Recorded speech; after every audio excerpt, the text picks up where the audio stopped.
Well, Manchester United have gone ahead to lose another game consecutively, second game consecutively at Old Trafford after losing to Man City 3-0. Again today, 3 days later, they've gone ahead to register the same result as they took on the side of Newcastle at Old Trafford. Welcome to this long video that you're obviously going to be here talking about the team of Man United and what is expected and how the game went down, who costed us the game, and so on and so forth. So guys, smash the like button, comment and share. If you're totally watching us for the very first time, endeavor to subscribe to this channel so as not to miss out on stories that we do upload in here on a daily. And Rokan David is my name. I'm here to obviously put the blame mostly onto Erik ten Hag. When you look at that game, it all started very well and we really had a dominance, though we couldn't break through the team of Newcastle. As I told you that Newcastle is obviously going to hit us on the break. That's what exactly they went ahead to do on the day. They hit us on the break for, I think, for all the 3 goals. No, for the first and third goal. They pressed us and they obviously costed United into this 3-0 defeat. But there is a very huge factor that everyone should look at. And Ten Hag costs us again. That's the title.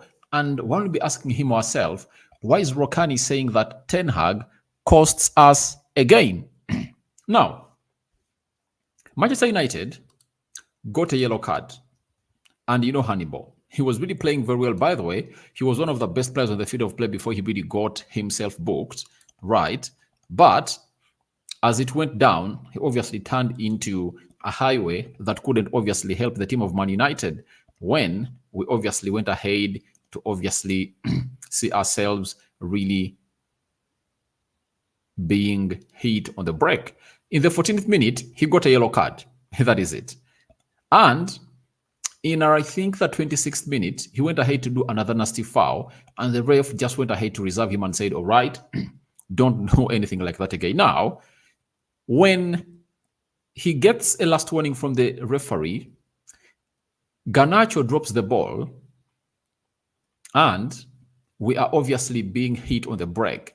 Guess who is with the man? Is it Livramento that passes that ball to Sergio Reguilón to obviously hit us? Remember, the ball was in the final third of the pitch and Garnacho loses, meaning that the entire team had obviously transited into the area of the opponent, the final third of the pitch. Now,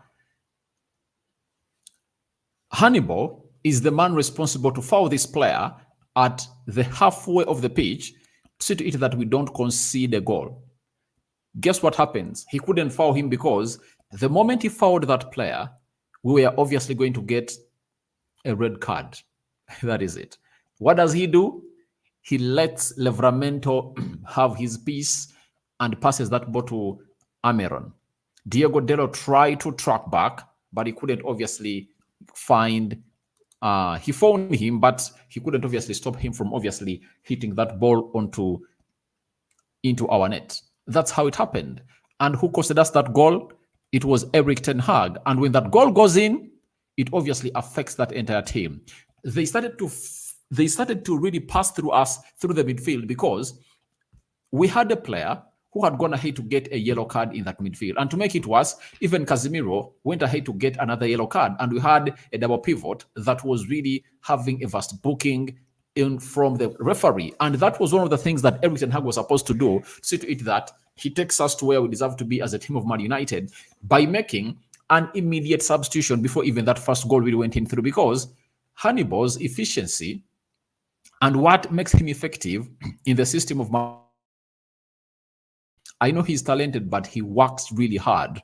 And the moment you really see him booked, that means he's not going to operate well. And he saw to it that we got scored the first goal because he couldn't obviously go on and obviously put out that player, Livramento, who passes the ball to Miguel Almiron to obviously score against us. Even the second goal, the first person to blame is Harry Maguire. How do you head your ball and it remains into the 18 yards box area? With the height that you have and the power that you have, How do you head that ball and it remains into the 18 yards box area of Man United? Because he headed it and it fell onto the opponent. He was like setting that ball to the opponent to show you that it was a setup to the opponent. He never even needed to control that ball. He instantly hit it, went into the back of the net. And guess what? Hannibal was there, but he couldn't do anything because he knew that if he goes on and does a foul, he was off the field of play. So it is really, really, really annoying to see to it that Eric Ten Hag couldn't see all that. We as fans of me as a fan of United could see that if Hannibal's going to hate to get a yellow card, he was going to hate to make another nasty foul, take him out of the field of play because our midfield was going to be porous. And we end up 45 minutes of the game when it's 2-goal down. You get? To show you that Eric Ten Hag is a big-headed man, he takes off Casemiro with the yellow card. Obviously, I understand that Casemiro had to play 45 minutes, and he leaves Hannibal on the field of play. But that was another mistake made. Because Hannibal had a yellow card, and the same old song was going to be sung at the Old Trafford Stadium. He brings on Amrabat, who really went ahead, obviously, stabilized that midfield. But after stabilizing that midfield, right, he is playing alongside a player who is really having a booking and 1 foul away from being red carded. That is Hannibal. And that couldn't obviously get us to where we deserve to be as a club of Man United. You get? If I were Ten Hag, I would have gone ahead to take off that double pivot and get in Eriksson. And all I get on Eriksson to play as a central attacking midfielder, I tell Mount to play the double pivot with Amrabat and see how things were going to unveil at Old Trafford. But he never did any of those, and he obviously went ahead to leave Hannibal on the field of play and keeping us in a risk of really getting us into that way. So for me, I'm not happy with Eric Ten Hag today, like I won on Sunday, because his tactics are obviously costing us, you know. And if at all we continue to play like this, trust me, more pressure is going to obviously mount onto him. You know, we are playing out Fulham on Saturday. It's a lunchtime kickoff. You know how those fixtures are really hard for the club of Man United. If you've been watching Man United for a very long time, even under Sir Alex Ferguson, these are the fixtures that have gone ahead to obviously be hard for us as a team of Man United. And you need to obviously put respect to the team you're going to play away from home, that is West Ham. Their last game, I saw them play against Tottenham Hotspur, and they only missed out on scoring against Spurs because they couldn't really kill off their chances, but they got close to 4 clear-cut chances and they couldn't score. So the players are really looking tired.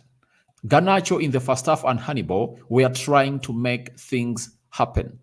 They are trying to make things happen. So I understand the problems that are at Manchester United, but there are things that we should be doing on that period of play. You know, we lose that game because of Eric Ten Hag. That is it. I tell you that we lose that game of football out of Eric Ten Hag. If the first goal doesn't go in like that because Hannibal cannot make a foul, even if the first half ends 1-0, you can at least come up and capitalize and find ways of really getting yourself into back the game by scoring one, you know. You score one, even if they score the second one, it's a matter of getting the second one, and you obviously go to penalties. At least get knocked out by penalties, but not how we are knocked out, you know. So his players, you know, might obviously lead to him leaving this club. If at all you guys were here when Ole Gunnar Solskjaer's last game was obviously going to be played, his second, I think, the 2 last games he managed as a Man United player, I was here and I predicted that Harry Maguire is going to be the reason as to why Ole Gunnar Solskjaer is going to be sacked. Do you know what he did? Harry Maguire was returning from injury. Eric Bay had gone ahead to play well in the midweek, and he brought him to play away at Leicester City. Do you know what happened?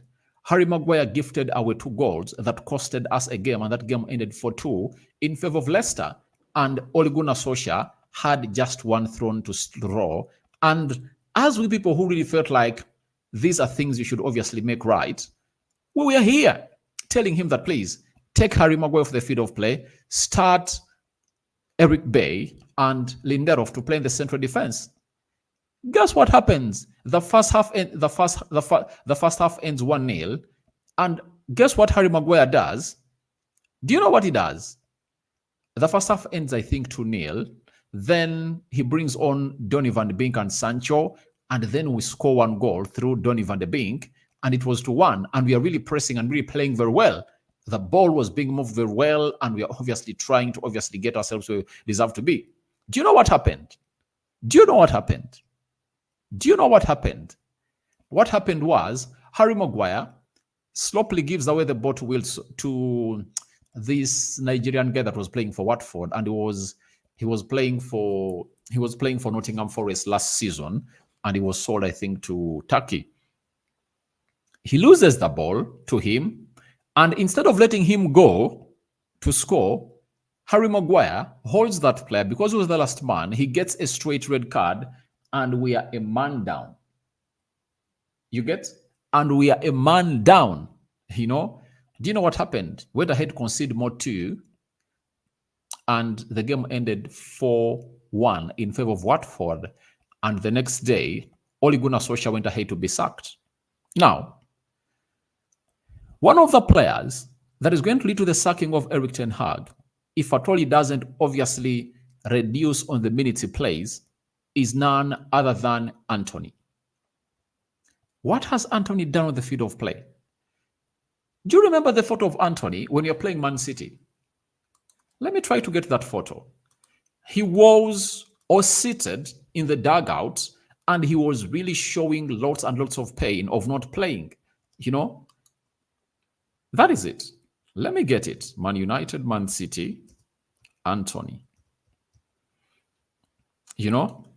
He sat when he showed that he was in a lot of pain. When he was brought on the field of play, did he even do anything positive on the field of play?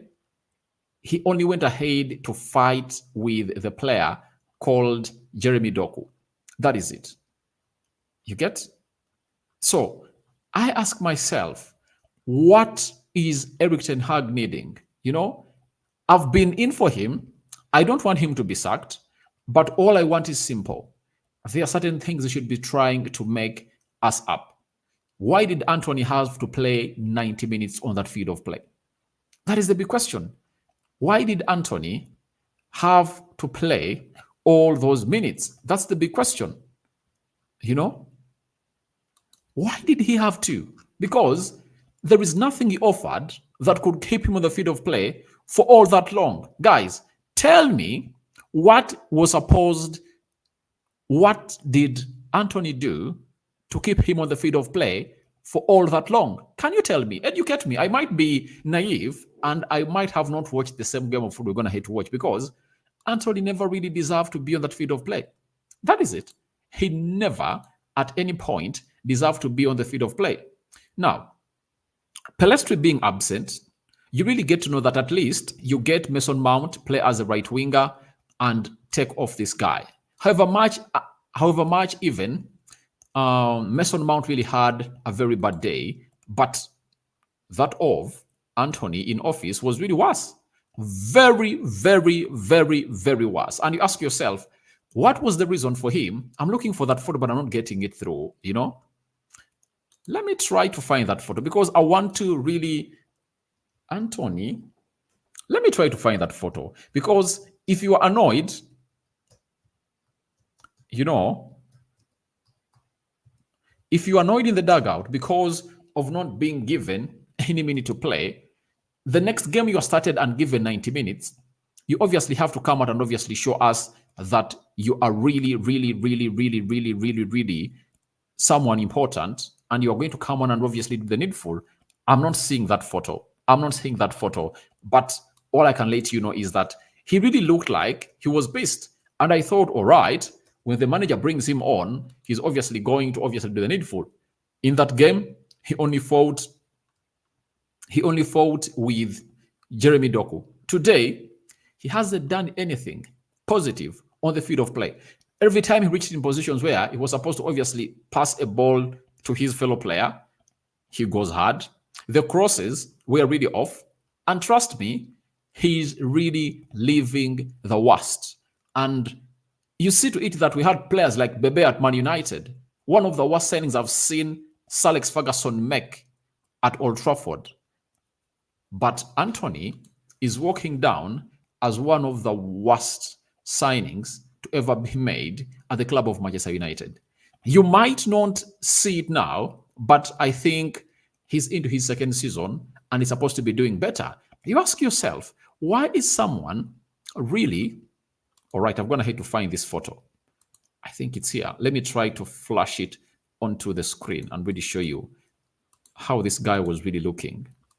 Look, he was in the dugout on the bench, seated, and he was very, very annoyed and not happy. Now, did you see anything today that really went ahead to replicate this face on the field of play? Nothing. In the first half, I saw very many moments where Diego Dallo was exposed because of this man not tracking back. And Erik ten Hag keeps him on the field of play. I want to let you know, I love Erik ten Hag as a manager of Man United, but there is one thing I'm not agreeing with him. The changes he's making, on certain players are really supposed not to be made. Anthony shouldn't be on the pitch. He's going to cost us. That's why I really believe that after the international break, his minutes should be cut down. Let Amad Diallo come on, because the reason Ten Hag will tell you is that we need a left-footed player on the right side to balance up the pitch. Amad Diallo can do a better job than Anthony, and that is going to be seen when Amad Diallo returns. We all pray to it that he keeps fit and obviously be available. That is it. If that doesn't happen, we are heading down a turmoil. I love the manager. I'm still backing the manager, but there are some things that we should all admit that are really costing us. And today, he's the reason as to why we went ahead to concede the first goal, because you leave on a player who was going ahead to get a yellow card and a last warning from the referee, and is in the position to obviously just for the first goal we concede. Who is to blame? Because that was really vivid that everyone was supposed to be doing that. Take him off the field of play. That is it. And that's what went ahead to happen, and went ahead to lose that game of football, courtesy of the manager of Man United, that is Erik ten Hag. 13 shots by Man United, 10 by Newcastle, and we only had 2 shots on target. Guys, if you watch that game, it was really very annoying. There was no intent, or deliberate intent from Man United to open up that defense of Newcastle. And they are really playing not with almost their first team. But we couldn't obviously open up that central defense. It's very worrying that we cannot open up a defense like that. On paper, we had a better team than Newcastle, but our team couldn't go ahead and obviously open up that defense. Newcastle had 10. United had 2 shots on target. Newcastle had 5. Can you imagine? And they're really clinical. Out of the 5, 3 crossed the line. 62% ball possession by Man United, and Newcastle had 38% ball possession. And it makes no sense to be having possession and not use it. It makes no sense. 533 passes completed by Man United, and Newcastle completed 337 passes. 84% passing accuracy by Man United, 74% passing accuracy by Newcastle, 16 fouls by Man United and 9 by Newcastle, meaning that we obviously found ourselves in a position of losing the ball more times. 4 yellow cards to Man United: Hannibal, Casemiro, Sofiane Amrabat, and who else? Who is the 4th person that got a yellow card on that pitch? Sergio Roglan. Then yellow cards, 2 to Newcastle, 0 red cards to Man United, and 0 red cards to Newcastle, 3 offsides to Man United and 1 to Newcastle, 5 corners to Man United, and 2 corners to Newcastle. So the situation at Man United is really worsening. That is it. It's really worsening, and Erik ten Hag might be one of those being blamed, but we all know that it's obviously coming off the top. Like Hassan Bisegera is saying, he's telling us that my blame is still on Glazers. We shall be losing matches until when the Glazers know what to do for the club. Ten Hag is like, he's giving them hard training for sure. I don't know where it's ending with now. Sometimes, when you say lots of things and retaliate them, you feel like it's obviously becoming a song. Obviously, the Glazers are the reason as to why we are really having such performances. That is it. Because when a manager bangs on your door and tells you, I want such and such a player, and you don't get him, all right, we've understood that you cannot get him the players that he wants. And then he tells you, if you don't have the money, there are players I want you to sell. One, Harry Maguire, Donny van de Beek, Scott McTominay, and you also fail to sell them. You get? You fail to sell those players and you just leave them there for the manager to use them. The manager doesn't want them. On any day, you cannot have a team performing well when the top of the club is really in tatters. The Glazers are not minding about the team, they're minding about the money, and even the little decision of them selling 25% of the shares to Sir Jim Ratcliffe is obviously taking weeks. It's now coming to, I think, a month, not so?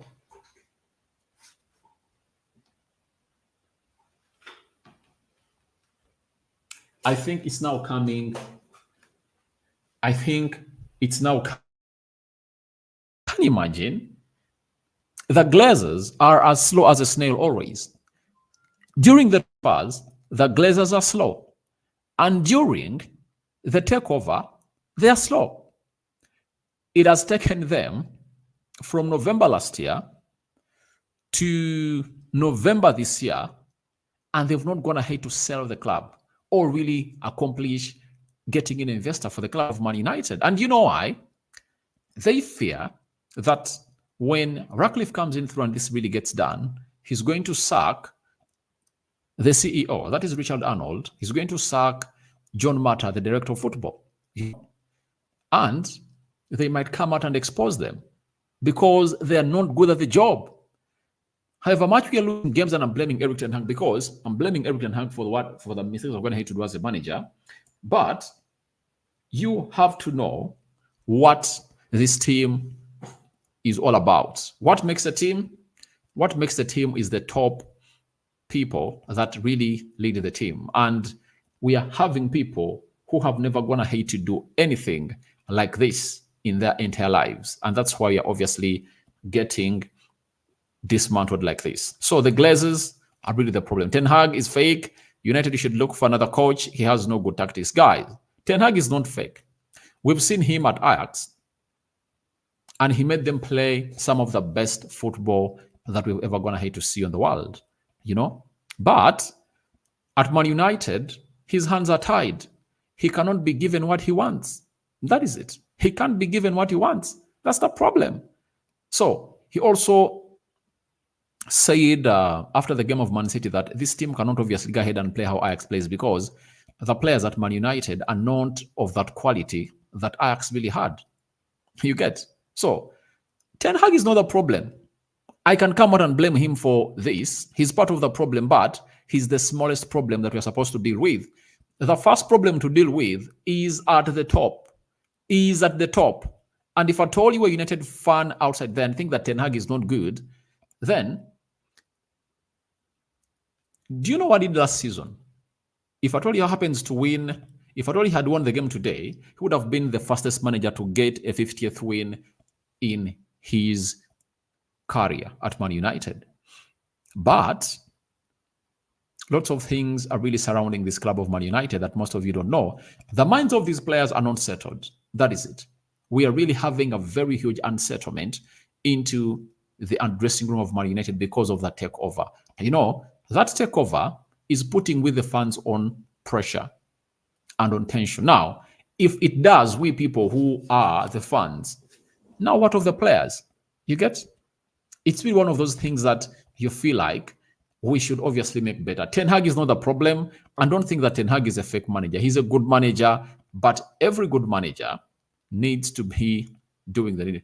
Desabi of Brighton can do better, but under Qataris, you guys, even if you get Pep Guardiola and get him at Man United, when the Glazers are still the owners of the club of Man United, right? Nothing will happen. Nothing will happen. That is it. The new manager bounce will come in through. First season will be good. Second season will be trash. It has been seen under managers like Jose Mourinho had a very good. The Premier League was really bad because he finished fifth, went ahead to win the UEFA Europa League and went to the Champions League. And even Ole Gunnar Solskjaer had a very good first full season of himself, So that manager bounce acts anywhere. But the second season obviously sees us go back to the same old song. Aren't you really good students of the past of Man United? Now, if you're calling Ten Hag out, I've told you when I was doing very many videos that look at Arsenal. They kept their man around and they backed him. And look at how Arsenal is playing. They are competing for the trophy second season in a row, So Ten Hag is not the problem. Even if you bring any who in this world, you cannot see if the Glazers are still here. That is it. Because they don't know how to run a club. And illiterate as they are in football management, what makes it worse is that they're having people like Richard Arnold and John Mata who are really green at running a football club. That is it. Mwanje po hello Man United. Let us not blame players or Ten Hag. Blame the Glazers of not doing their work. They didn't give this coach the players they requested. So, now, people are coming out and obviously calling in for Erik Ten Hag to be sacked. He cannot be sacked. Before the Glazers sack Erik Ten Hag, they have to first sack themselves off that team. That is it. And I want every fan of Man United to focus on the Glazers, because if you are an owner of the business and you're going to hate to sack CEOs 5 times and the business is becoming worse, you sack and obviously employ another, do you know what that means? That's you, the owner of the business, is the problem. And right now, it is seen that who is the problem? It's the Glazers. The Glazers are the problems, and they are the reason as to why you're performing like this. Denning Beer, Ten Hag is not good coach for Man United, guys. Do you know the time when Mourinho came in at Man United? He had collected success from Inter Milan, Real Madrid, Chelsea, and FC Porto. Even Sir Alex Ferguson backed him to come into that Man United and turn around things. Do you know what happened? Everything went worse for Jose Mourinho. You know that. So it's not the managers. It's not Ole Gunnar Solskjaer who is the problem. It's not Louis van Gaal who is the problem. It's not Ralf Rangnick who is the problem. It's not Erik Ten Hag who is the problem. It was not Jose Mourinho who was the problem. The problem is the Glazers. Stop talking about the player, the manager. The Glazers are the ones to blame. Tony Meany, actually, I don't blame Erik Ten Hag. Reason being, the players he requested the team to buy were not bought. So the big problem is the Glazers. And he said it out loud in March that if I told you to compete right now, you need to break the bank. That is it. You need to break the bank. You need to fight to see to it that Arsenal doesn't take Declan Rice, and you must take him. So the hands of Erik Ten Hag are tied, and there is nothing he can do. He's trying to use players of low quality, to obviously play a game. For example, tell me a team where Aaron Wan-Bissaka starts. Top 6 teams. Tell me a right back that Aaron Wan-Bissaka is better than. No one. Harry Maguire, Lindelof. Tell me any of those top 6 teams that can obviously sign them. Tell me. None of those teams can take that. Scott McTominay. No one can really take him. Anthony, No one can really play him. You get? We're having players in our team that you're fronting that other teams cannot even use. It shows you that our levels are really below the levels of teams that are supposed to be competing for trophies. That is the message. So I want to pass this message over to you guys that, like it or not, if we don't change the topmost people, this club is sinking to the ground. I know people love Rashford. I know people like Bruno Fernandes. There are those that like Harry Maguire. There are those like Scott McTominay. There is a clique of players that we should get out of that club immediately.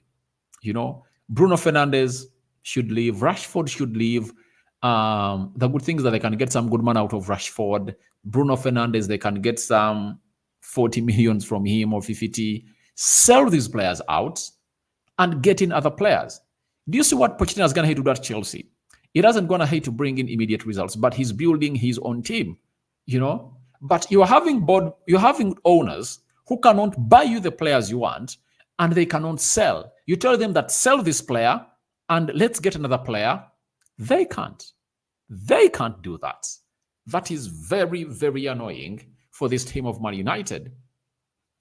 I told you at the beginning of the summer transfer window, there is a player who used to play for Feyenoord last season. He was called Orkun Kokchi. He plays for the Turkey international team, for the Turkey national team. Erik ten Hag wanted him to be one of the players that played with, and he would have gone ahead to get him at like 40 million euros, and we couldn't get him. But even Erik ten Hag sometimes is to blame, because how do you sanction the transfer of Mason Mount? And David was here on this channel telling you that I don't see Mason Mount functioning in the team. So the huge chunk of the blame goes to the Glazers, but even Erik ten Hag is the reason to blame, because he spent money on two players that we brought in and they're not helping us. Mason Mount, 50 million pounds. Sorry, 60 million pounds. He cannot even get into the starting 11 of Man United. Yet, that 60 million pounds would have been used very well to get in, for example, let me tell you, I told you, Amrabat was for like 25 million pounds, balance of 35 million pounds, you get in Disasi Oltodibo at Man United to play in that central defense. For Andre Onana, we brought him in that he's what we call a ball-playing goalkeeper, and he wanted to build from behind. Are we doing that? No. Now, if we stayed with David De Gea and we got that 50 million pounds and spend it onto Kim Min-jae, I think it would have gone ahead to act better for the club of Man United. You know, Kim Min-jae in that central defense, then you get into Todibo, you know, would have gone ahead to build a new central defense partnership. You know, if Varane and Lisandro Martinez are away, those would have gone ahead to stand in and obviously do the job. You would have gone ahead to be having Amrabat, you'd have gone ahead to be having Rasmus Højlund in the team. I think that gives us a better shape. But I don't know what Erik ten Hag was all about to say to it that he lets this deal happen. And you know why this is all happening at the club of Man United? It's because we are having a damn CEO and a director of football. Teams that are really ran well in a proper football manner, do you know what happens? You don't do such. If Erik ten Hag wants a player, they have to first sit as a board and agree on it and obviously let that player in. But we all know that Ten Hag was really heading these negotiations because we don't have people who can negotiate these deals to fruition. Then, Hassan Bisegera, we need full sale of the club. No need of bringing a new manager when these thieves are still in the club. Glazers out for a club to move out of the ditch. That is it. That is it. As I've gone ahead to let you know, that's the problem. Now, Edema Tayo Jeremiah, the manager is good. Yeah, Ten Hag is a very good manager, guys. He's a very good manager, but sometimes his tactics cost us. But, you know, even not every day is a Sunday. Pep Guardiola gets some bad days. Arteta gets some bad days. Sir Alex Ferguson used to get some bad days at Manchester United. You all know that. Mwanje Paul, Ten Hag is doing this to shame the Glazers to sell the club. I don't think so. He needs to win, but trust me, he's not having the quality to obviously match. And you see, to eat that, we had better players on the field of play than Newcastle. But the love, they never played to die for the shirt of Man United, those players. Hannibal, Garnacho, Reguilon, Dalot, and I think Amrabat are the players I'll let you know that at least I saw them really dying a little bit for the club. But the rest of the players, their body language is really bad and poor. We all don't know what's the cause, but obviously things are not good for the team of Man United as it stands. If Anthony is not playing well, why Amad Diallo? Amad Diallo is still injured. He's going to return around the 24th or the 1st of December. That is it. MIC Productions, United are weak, sad to say. They need to strike with the fans out, the Glazers. The fans cannot obviously strike out, but the good thing is that fans are now getting to know that the problem is not sacking the manager. That is it. Most of the people are really urging, there is a clique of people who are really calling in for Ten Hag out, but everyone who is urging for Ten Hag out is green about the history of Man United ever since Alex Ferguson left. I will tell you, they've gone ahead to sack 5 managers and no trophy has been won. Because for me, the trophies I know, Champions League and the Premier League. You cannot tell me about the Carabao Cup and UEFA Europa League. Anyone can win that. You get? But the Premier League and the Champions League are the 2 trophies I'm talking about. So, one will ask me, Chelsea used to sack managers. But something you're forgetting is Abramovich used to sack managers and they used to win trophies. You know? Villas Boas came in through, never won trophies, was sacked. Scolari came in through, never won trophies, was sacked. Avram Grant came in through, never won trophies, was sacked. Mourinho won. Di Matteo won. Sarri won. Carlo Ancelotti won. Who else came in through and really won? So they've been bringing in managers and they've been really sacking them for failure, you know. But he has gone ahead to set a track record that I bring in managers, I sack them, and I win. You get? So, if you, Man United, you are sacking managers and not winning, then who is the problem? The person on top has always been the problem. A lot of black players have been removed, all put on loan now. They're attacking Sancho and Rashford. Check it.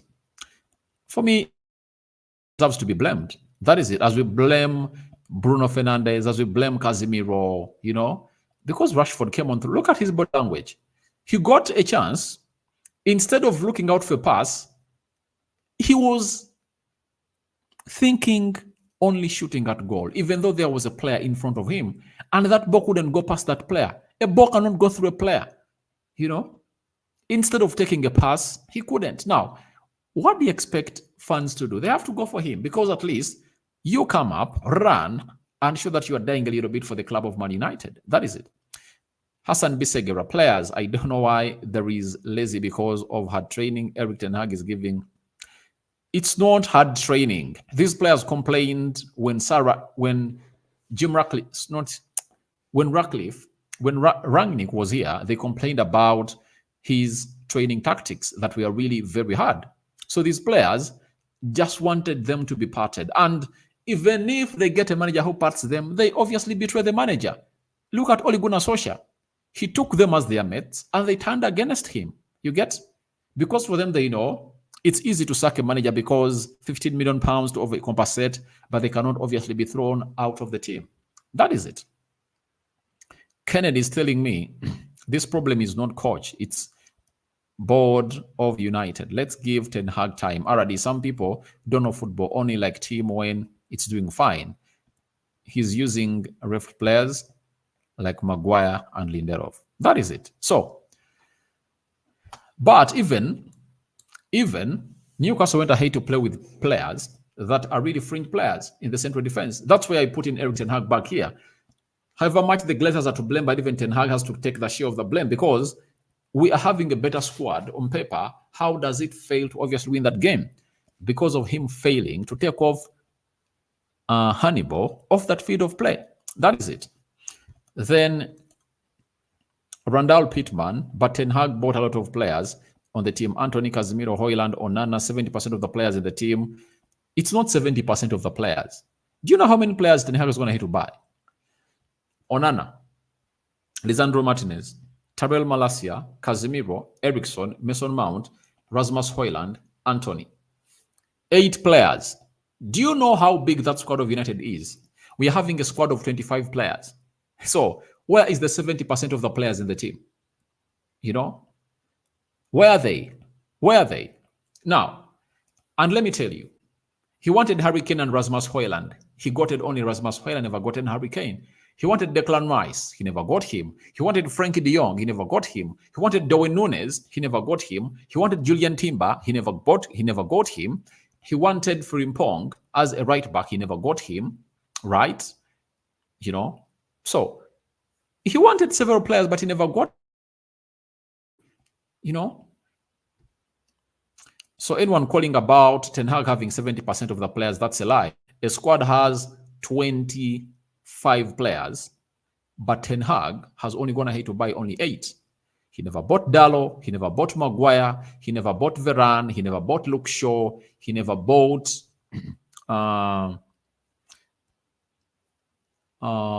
he never bought Scott McTominay, he never bought Amad Diallo, he never bought Pelestri, he never bought Garnacho, he never bought Anton Martial, Bruno Fernandes, Donny van de Beek.